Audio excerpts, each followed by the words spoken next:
The first two volumes of Revival emerged out of my desire to provide piano and guitar-based ensembles with ways of leading some of the most beloved hymns of the Christian tradition, hymns found in so many mainline Protestant and Catholic hymnals, but hymns that often appear in those hymnals with organ accompaniments.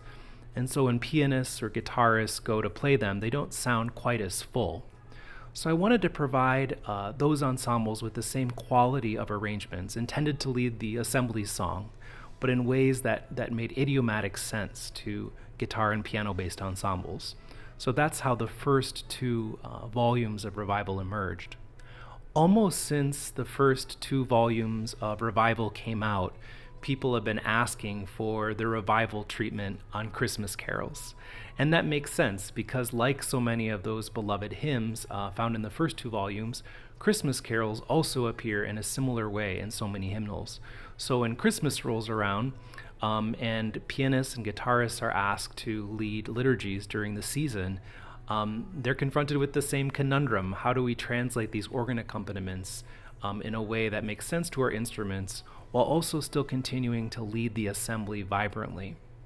So Revival 3 is finally my response to those requests to set 14 carols using the same approach as the first two editions of Revival, which is to say I was consistent in the approach of each of the arrangements.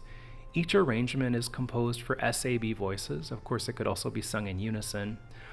But I also created an optional final verse with unison, choir, and descant for moments when you want that extra color and grandeur.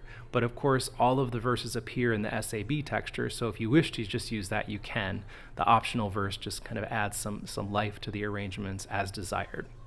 I'm so grateful also, as with the previous editions, my colleague Chris De Silva created beautiful obligato arrangements. There are parts for flute and oboe and cello and trumpet. Depending on the song, there are different instruments, but you won't want to miss out on those incredible arrangements that are perfect for times like Christmas, when often we bring in extra instrumentalists and they add a lot of beauty and brilliance to the arrangements. Revival 3 features so many of the most beloved carols of our Christian traditions. Carols like It Came Upon the Midnight Clear, Good Christian Friends Rejoice, O Come Emmanuel, the beautiful Advent hymn, Silent Night, Angels We Have Heard on High, and so many more. It was truly a delight to arrange these beloved carols.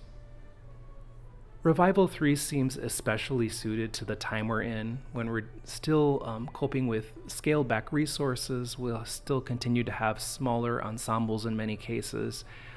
They work beautifully with large ensembles as well, but one of the things that I really tried to focus on this and the other editions of Revival is flexibility. So they can be as simple or as complex as you'd like, and I really hope that they'll make a contribution to praying the liturgies of Christmas this year and in the years to come.